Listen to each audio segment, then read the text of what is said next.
coming at you from Tokyo, Japan. My name is Dave and this is my 98 Toyota Altezza. I've made a couple of videos now about vacuum blocks for ITBs.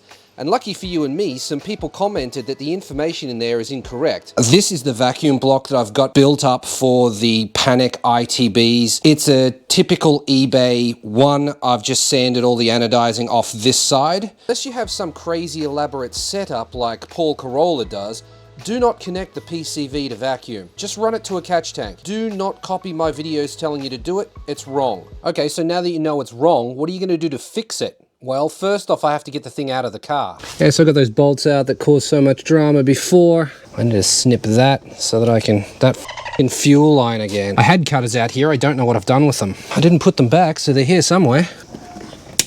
The cam angle sensor goes up and around this thing now, so I need to get that out probably. I might try and remove the hose. Can I get it out by just pulling on it? I doubt it, but should never doubt what nobody is sure about. That was Willy Wonka.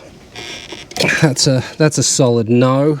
The cam angle sensor, can we get that out? Change angle and things become easier. Easier, not easy. Getting that out's a two-hand job, that's for sure. You can push in the tab with this hand and use a screwdriver to get underneath it. You can peel it up. Can't show you doing it, but if you ever try it, you'll see what I mean. Get the vacuum lines up over the harness. Didn't disconnect the ISCV. There we go, that's that done. Can we get this filter off? Yep. Oof. Oof.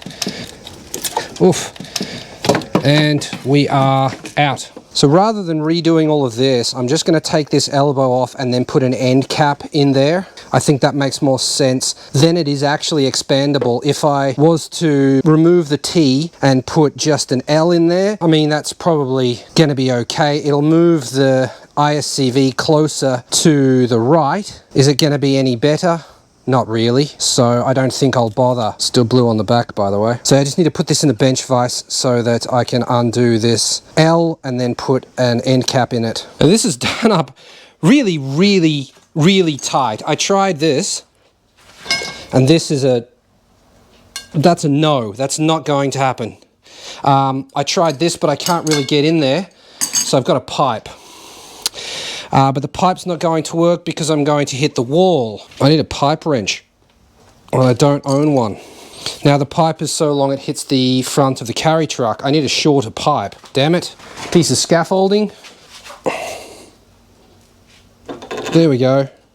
That's really tight. That was impressively tight. I fought for that last few degrees, and the thread sealant was really doing a good job of holding that on. You can see the thread isn't damaged at all. So I wasn't pushing it too far, but I wonder if there's any oil in here. Yeah, oh yeah, there's oil in there, all right. So that PCV was pulling oil into the thing, which it should do, but not directly into the vacuum block, really. You don't want that. You want it to go into the combustion chamber so it can be burned, not just sit in here. This will just fill up. Okay, I need an end cap. I don't know if I've got any. I might have to go buy one, but that's okay. Get it done and put back together. So that's pulled apart. You can get a better look at this too. I didn't show you very well before.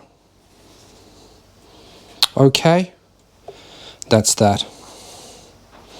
It's pretty nice in my opinion. I can confirm that I don't have a 1/2 inch end cap, so I need to go buy one. Yeah, I'll be right back. I'm back from the hardware store. I got this little end cap, put some thread sealer on it, and it's a 14, so I'm just doing it up. And I'm going to do it up about probably that tight, I suppose.